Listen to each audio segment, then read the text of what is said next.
AEIC has been around, as you stated, 1885, the industry's best kept secret. Utilities are being asked to plan and operate in a world where historical assumptions no longer hold. This tension is going to be real and it's going to be ever growing. Get curious about how the system really works. Like, what are the various resources and what are all the components? It had nothing to do with any mandates or regulatory or driving customers to connect DER. It was truthfully like, this is a problem. The number one area we all really need to focus is like how trust is built across the organization.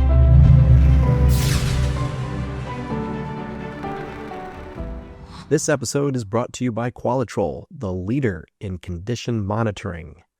Qualitrol is driving innovation that keeps power systems smarter, safer, and ready for the future of energy.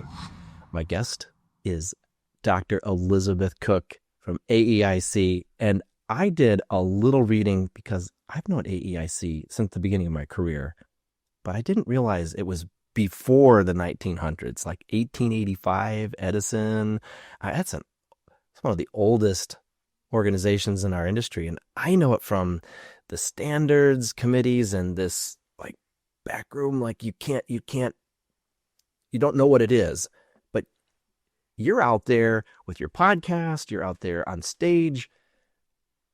Tell me more about AEIC and tell me how you got started with them and tell me how you got in the industry. Great. That's a loaded question. No. So AEIC, associated as Illuminating companies, I became aware of it in 2017 when I was working for the local utility that serves Pittsburgh, Pennsylvania, where I was born and raised. And I was invited to a meeting where all of my utility peers got together and we were talking about distributed energy resources and the impacts to system planning and operations. So it was very niche-y, but to me, kind of when I think back on really where I've gone and where I'm going, and it was a pivotal moment in my life because just being surrounded by peers that understood the complexity of what we were dealing with was a really welcoming space. And so AEIC has been around, as you stated, 1885. When I became more full-time role, which was 2 years ago, the common phrase that I heard from a lot of the utility leaders that are kind of leading the organization is it's the industry's best kept secret. So it seems very secretive. My work is to really make it no longer a secret and really, provide an opportunity to bring awareness to these great conversations and discussions around industry best practices, guidelines in current real-time response. I'll say it's working because I see you all over the place. I see you at Edison Congress. I see you at the AEIC events. I see you on, of course, your podcast. You're making a difference already. And but is that part of a new strategy at AEIC, or is that just you, or where does that come from?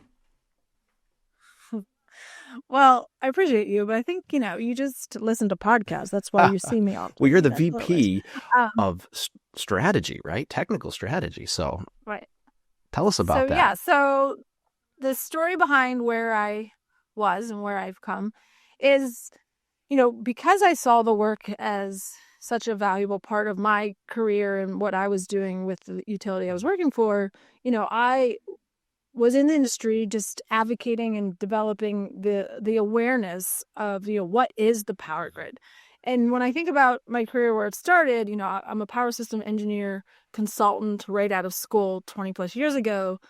And very quickly, I saw the relationships between the consultant that I was really here to help the utilities who were requesting. Could you specify, could you share with me how the grid operates? And so as I became into the utility, I noticed all of the misunderstandings of the complexity of this massive machine. And that's really where I gravitated towards.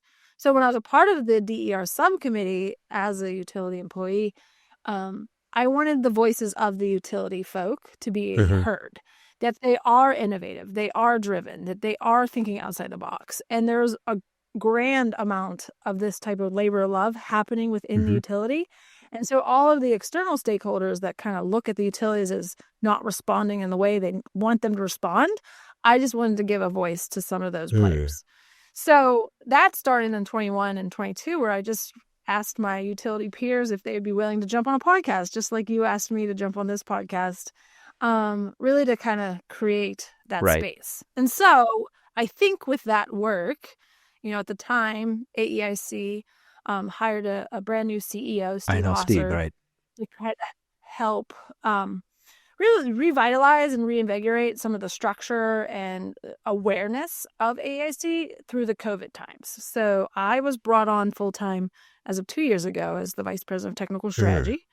And with that, I remained the host of the Grid Mod Pod, which is where you have seen me. And I just continue to invite utility leaders and thought leaders in our industry to come talk about all things grid modernization, which, there's a lot baked in there. Is, absolutely. That pretty much covers it. What's going on? So I think it's more of a natural evolution of what AEIC and what we're trying to actively do. But it's really, we do have 190, I think 3 last time I counted, co-ops that are actively members, which means, they have 1 or 2 senior level executive leaders sitting on one of our committee or subcommittees, being a part of these conversations that happen twice a year in person.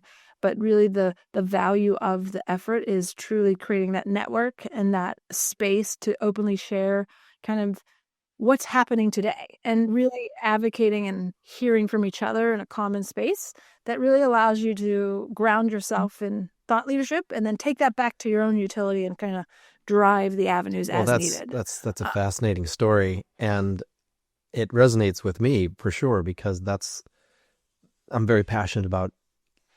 Well, I've learned something. I've learned so many things from so many people. How do we make sure that this message is getting out there and that we connect with other folks that are like-minded? And I think that's why I gravitated towards you when I saw what you're doing at your podcast and the activity. I think I saw you moderating a panel, and I thought there's somebody with some energy and that really wants to connect with the industry. And so do I. So, well, that's really a great story. And so it's an evolution, right, of AEIC, and it's sounds like it's part of your. Maybe it was always part of the mission, but it was somehow always seemed a secretive thing to me. But it's certainly out in the open now. But as you're talking to all of these guests, you have all sorts of utility guests and experts on your podcast. You're learning a ton, and for that, I'm trying to catch up, actually, watching all of these. And from your perspective, though, what everybody talks about some of the major challenges, and some of the big ones are known, but what is it from your perspective? What are you hearing over and over again that are the challenges we really need to be talking about right now? Oh boy. Okay. Well, so I do feel that I'm honored in a space where my role sits at this intersection of utility operations, the engineering, the data, but really a big part of it is the leadership. So I get the opportunity to work closely not only with the utility executives, but the technical leaders. And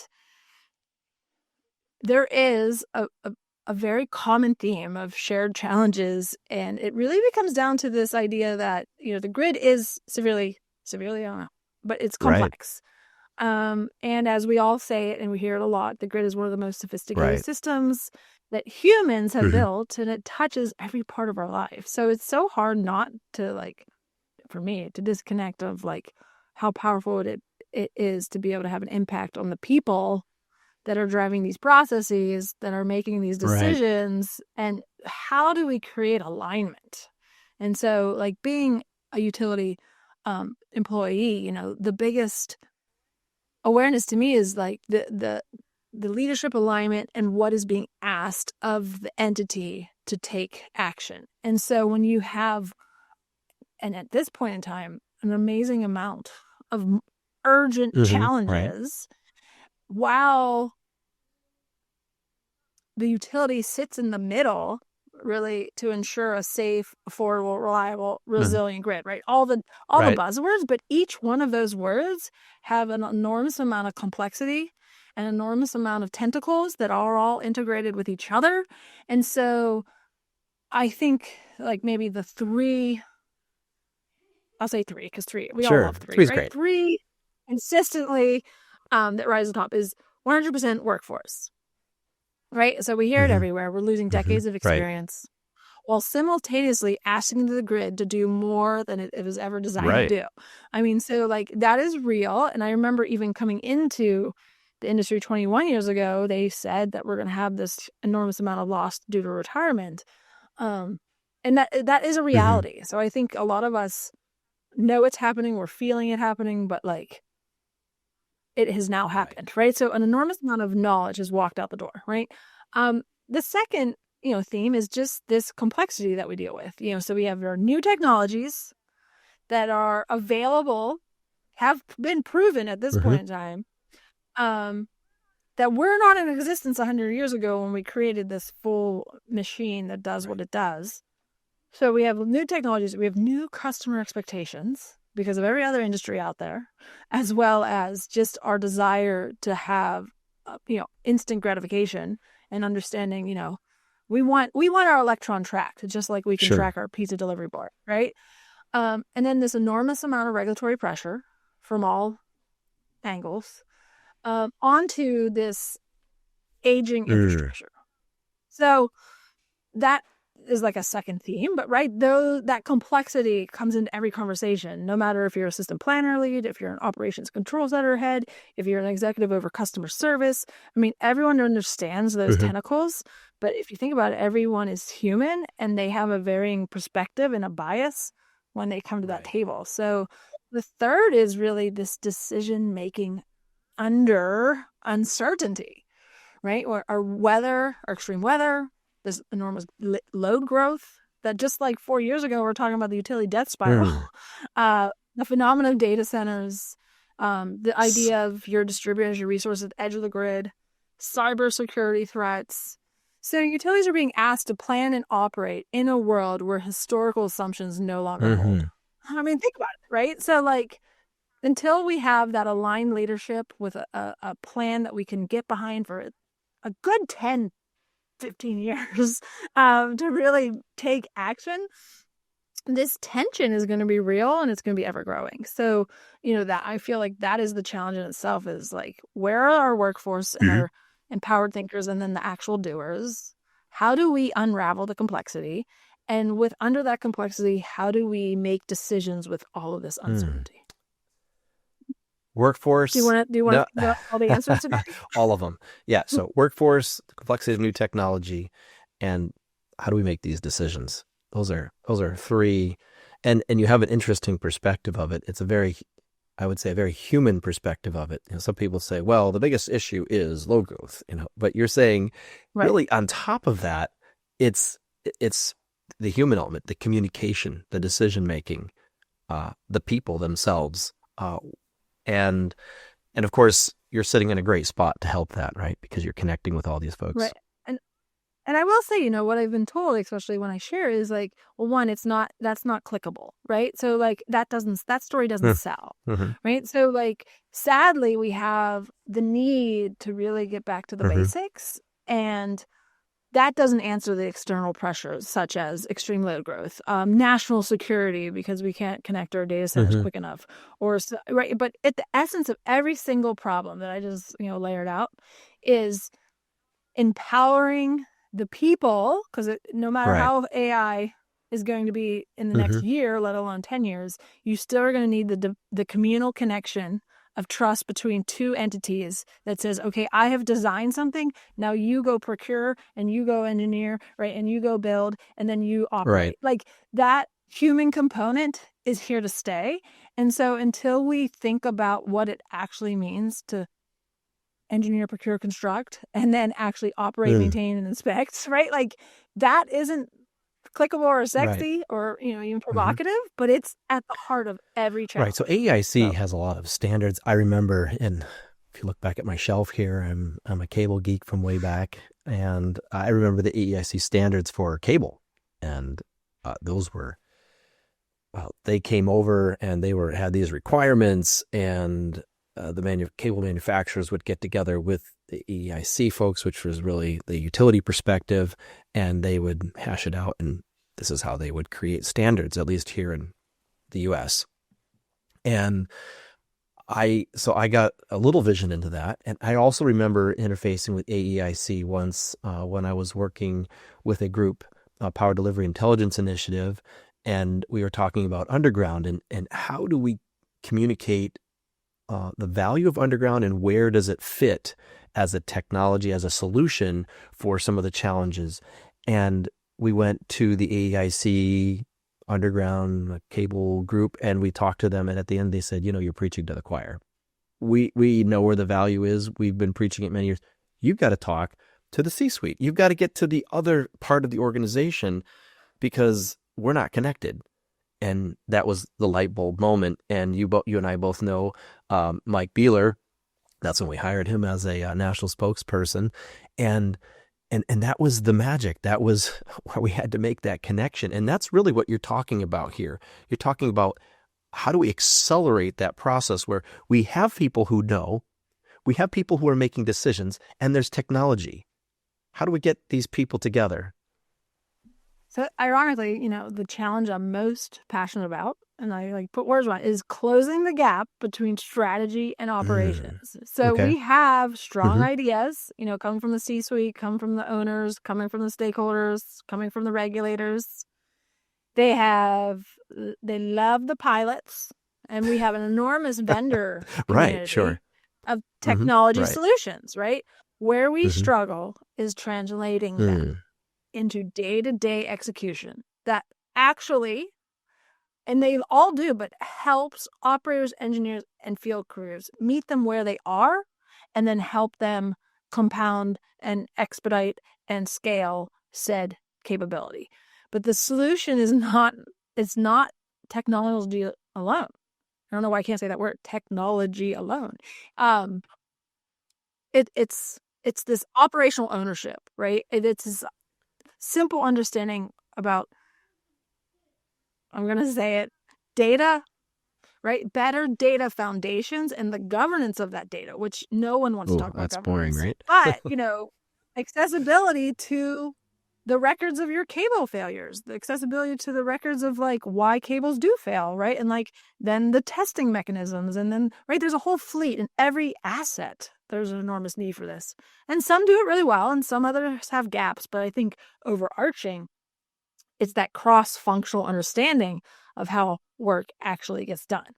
So that in itself, that's kind of my passion. It's how do we close that from strategy operation? How do we give the voice to those that understand, your cable engineering experts, to the higher ups who ultimately sign the checks, and to the regulatory agents that allow the grace to create psychological safety for change, right? To take those leaps to change certain behaviors because of all of this new capability, and not lie on the laurels of what was. We're in this space. And AEIC has quite a few verticals, right? Cable's just one of them, right? There's experts in all these different assets, right?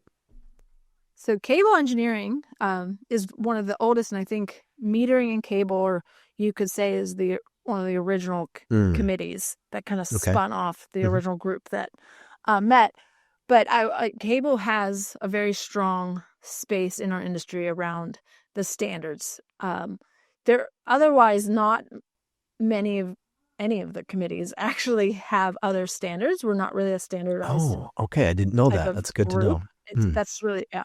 So load research and analytics, they're kind of the organization that also is probably, I would say, the first 5 years was created, where all of the members would get together and be bring back your load curves and let's analyze them. That group really provides education to the industry. And there's 3 modules that they offer throughout the year. And it's really about development of cost of service and understanding, that part of the business, which can be scaled. otherwise, a lot of the other committees and subcommittees, which I don't know if you want me to rattle them off, but they really get together and speak to a level of operational excellence, people, processes, and kind of what is happening in this current time, and like what are the best practices? What are the industry groups that are actively pursuing this Right. research or has this capability, or who can we lean on that has showed value to you and you? So maybe I'll go and, right. It's really this conversation of like lessons Right. learned, and we've found value when we did set like Okay. A, B. So in the past, I know that the utilities have been participating in there, but I just saw, I think, one of your conferences where you had some vendors participating in your conference. And so how does that work? How does research, vendors, how does that interchange work at AEIC today? Right. So each group has their own personality Okay. and so it is a utility member Right. ran You organization. can't be a member unless you're the utility. Well, right, but and a part of the committee structure is the utility leaders are the leaders of themselves. So like I'm not in a position to, or is there a future we're going to have like minis of each of committee? The goal is like there is a strong group of leaders that kind of come together, talk about what are the pertinent topics for the year or two, and they bring their network and things follow, right? Conversations, agendas, workshops, Okay. etc. In regards to the vendor space, there is the annual meeting that we host every year. I think we had our 141st annual meeting just 141st. last month. And that is the time where we introduce kind of a vendor partner utility engagement. And then there are some committees that invite vendors into their conversations based on their own process. And then there's some committees that, solely, take that conversation and make it their own. Right. So what does that calendar look like? Was there certain events from an AEIC perspective? Is there like a couple of... I think from our podcast, I'm going to go take a big deep dive into my website, our website. But so the goal, from the high level, bylaws and it doesn't have to be every detail. Yeah. For sure. Is they meet twice a year in person, spring and fall. So we're having active events. I will say there's another organization, a sister organization that we developed. It's called the Center for Operational Excellence. And our sole member is AEIC, where we are developing a series of workshops, curriculum, just content creation, utility voices, leading utility voices. And I'm the program director of that. So there are other events that maybe you heard us speaking about. Well, I'm certainly seeing a lot more activity on AEIC these days than I did before. Right. So that's where my curiosity comes from. So that's where those are stemming from. So we've ran a series of workshops, and we continue in our plan into the upcoming years too. That's great. And while you're working at AEIC and you have this history of where you were a utility engineer and leader, and but you're also an adjunct professor. Is that right? I did teach. Yeah. Tell me about that. What are you doing there?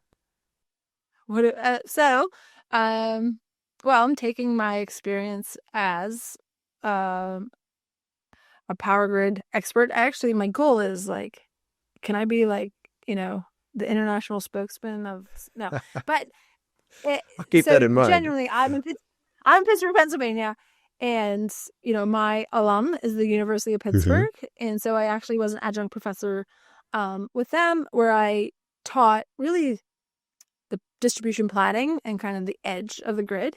And then my latest class was at Carnegie Mellon, which is also based in Pittsburgh, Pennsylvania. And this was through a master's program. And it was really all about power systems. So generation, transmission, distribution, and the edge. And really, how does the customer policy and the operations intertwine? So it was almost as if this curriculum was made for me. So that it's really enjoyable. And I think, for me, I'm finding I love to connect ideas. I love to connect thought. And I think my true passion is teaching. I think so too. It just kind of became an opportunity that I really have enjoyed. And I look forward to doing it in the coming years. Excellent. So, Excellent. What a great opportunity to give back and to use your skill set. right. And And also, yeah. I guess when I remember sitting in my 4-year degree and not having any idea how an electrical engineering degree was relative to anything in my world. Like, I remember that very well. And now with my own children, it's like, I have to remember that you only know what you Mm-hmm. know and you don't know what you don't Right. know. And so it was the first 6 months of my career working for Mitsubishi Electric Power Products under John Paserba, where I learned more from his thought leadership and passion of the grid in 6 months than those 4 years, relative to the actual application of my degree and to like why those learnings matter to the overall technical response of how, the grid operates and what we need to be challenged with and what we need to understand. And so, kind of full circle, I want to hopefully inspire, some young minds to really lean in and be a critical thinker right out of the chute. Well, you had a great mentor, it sounds like. And you said, was that Mitsubishi? Is that right? Yeah, it was Mitsubishi Electric, John Paserba. Okay, great. And so was that your intern or your first role, or? It was my first degree job right out of earning my 4-year bachelor's. Okay, all right. Very good. And so you went from a vendor to eventually to a utility and now to a utility organization and really leading. Yes. You're a thought leader and you're a technology evangelist and you're helping with strategy there, not only at AEIC, but really in the industry. I see you making waves all over the place. When you're thinking about that, I'd like to I have a couple questions here that are very specific, and I'd like to get your thoughts on it. So if you could give a tip to someone who's starting in the industry, you said to lean in. What does that look like for you? What do you mean lean in? Do you find a mentor like yours at Mitsubishi, or? So, tip. I give tips all day. No, and that was more towards I give tips to my children. Are they listening? Okay. But really, I think get curious about how the system really works. And so, I wouldn't say the first approach to be go find a mentor. It's really like genuinely place yourself in forums and spaces where there are those that know and or can educate. So just get curious about how the system really works. And I think another thing, and it's really, I do a lot of reflecting and setting my intentions, is the realization that one of the greatest gifts that was given to me was my parents, and this idea of what is critical thinking and being kind of a genuine philosopher at a very young age where I just love to learn. And so I don't think we speak to that enough, especially with our educational systems. If I'm going to be an advocate for anything, is like really connecting the dots to the bigger reason of what you're actually learning. And so in the power industry, I mean, that is, do not just learn your discipline, especially, if you're going into the utility, like the rolling start or those rotating roles are so powerful to new engineers. Like I actually did not do it. And I remember others doing it. And I thought it was really like different. And I remember having an adverse reaction to it. But really what it was is this like continuous idea of change, where I was like raised in an environment where I was going to be a loyal employee and retire with the same company.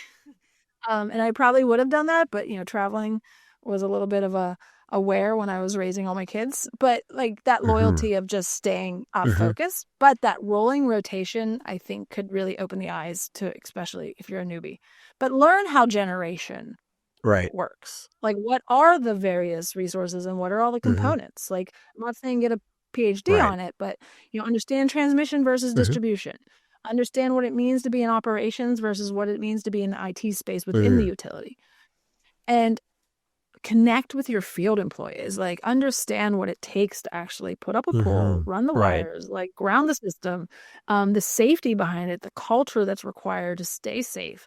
I mean, all of those spaces should be explored so that when you're having a conversation, you're trying to drive change, you're trying to bring a new technology in, that you understand a much larger perspective than that singular idea of whatever you're trying to sell or connect with. So ask Starts with questions, but ask curiosity. questions in a way that the other believes that you're going to take value from it, right? Right. So Be spend humble and time ask listening. questions, huh? Be curious. Yeah. Yeah. Okay. Um, Is that too many no, tips? no, no, no, no. It starts with curiosity. And I think the curiosity leads you to mentors if you're humble, right? And I Right. think our industry is excited. The folks who have the experience are often passionate about sharing, right, in our industry. So, but it requires somebody who's curious. You can't force that on somebody, right? That's a great tip. So here's another quick question. What is something that just in the past year that you've learned that's been very helpful to you in your knowledge of the industry, or something that changed your perspective on the industry? Oh, on the industry? Um, well, maybe it's another gap.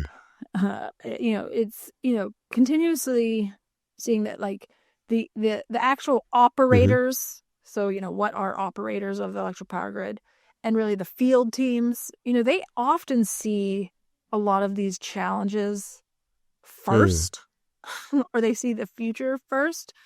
Um, And so how do we create a system or a culture or an organization where the bottoms up, those that are hands Mm-hmm. on, can speak to and direct strategy or execution of plans? Mm. I think there's that big gap. And I guess, like, for instance, there was a utility that I got the privilege to interview with, and it was an engineer who saw something, Mm-hmm. off. I won't get into Okay. the story, but because it's too long. But it was really about one Mm-hmm. interconnection of a solar panel injecting on his distribution grid, as like, this is going to challenge a lot of our Mm. methods and our Mm-hmm. processes. It had nothing to do with any mandates or regulatory or driving customers to connect DER. It was truthfully like, this is a Mm-hmm. problem if we don't Right. address it. And it only took one. And so, like, there was such power in that. And so it was like, that was the person that ultimately was at a level that could drive, no, we're going to do something about this. We're going to set up an interconnection portal. We're going to understand our requirements. We're going to drive our contracts with our partners to say they're going to do things with their inverter that they're going to do or not Mm-hmm. going to do, right? Like, all of the work that really needs to happen to make this Mm-hmm. reality real was triggered by an engineer going, wait, this can cause a Right. problem. And it wasn't just like complacent, like, right? There's It was lots of like, no. And they're problems. actually What am taking. I, what can I do? And so I've heard a lot Mm. of that, kind of, but really, how do we get that voice up Mm. to the level where execution can And is that happen? part of your Um, mission at AEIC to create those groups where those operational people have a well, voice, I or? don't, you keep, I will say, you keep labeling me AIC. I will say is, uniquely mine. Hopefully, people are agreeing with me. So I have to take that, Well, that's part of one being a step thought at a leader, is time here, taking a man. risk and getting your thoughts out there, Right, right? Okay, right. very good. Any particular technology or application of technology that we should be thinking about in the coming year? What should we be watching? So this might, if you've been a listener, you might be able to predict. But so it's a bundle of technology, but this whole phenomenon of advancing utilities capability around analytics. Okay. Um, so that, but really taking priority of, do you understand, and you being those that allow execution to Mm-hmm. happen, that there are fundamental building blocks that need time and resources applied to it that will exponentially allow your analytics capabilities to scale across every business unit. And so there's this common theme where we ask our utility internal folks and or external stakeholders for, like, cost benefit analyses or proof that this will risk financial safety, right? Like, without actually executing said. And then you're labeling these fundamentals to one use case, where it's truly have seen across many utilities that there are organizational structure with fundamental needs such as your data piping, your data architecture, your data governance, real time vested in taking those disparate data sets that have beautiful data. Let's stop calling it dirty. and really start implementing the processes and improvements to extract it, run analytics to provide early warning and decisions support. So not reporting, but really providing insight that creates trust to then drive action, which goes at technically all three of my themes that I spoke about. That's right. That comes right back to our themes of workforce, new technology, and the decision-making, right? Very good. Well, Liz, is there anything else that you want to share with our listeners before we conclude here? Oh, well, one, thank you, for the opportunity to share. I'm glad someone's listening to my podcast. Yeah, we are. And I think just being aware of the language we use and the stories we're telling truly have a ripple effect. So like the grid transformation conversation often focuses on hardware, software, and just investment, like the financial realm. Those all matter, but what the real work is, like, how people collaborate, how decisions will be made, and what's driving those decisions. And I think the number one area we all really need to focus is like how trust is built across the organizations. And so like if we can pull the threads that can build trust rapidly, I think we can make progress exponentially. Well, I think you're a catalyst for that, because trust starts with conversation, right? You got to have communication, then you get trust. Then we can start attacking some of these challenges. And I think you're a big part of that. So thank you for what you're doing in the industry, and thanks for your time today. I really appreciate it. It's been great.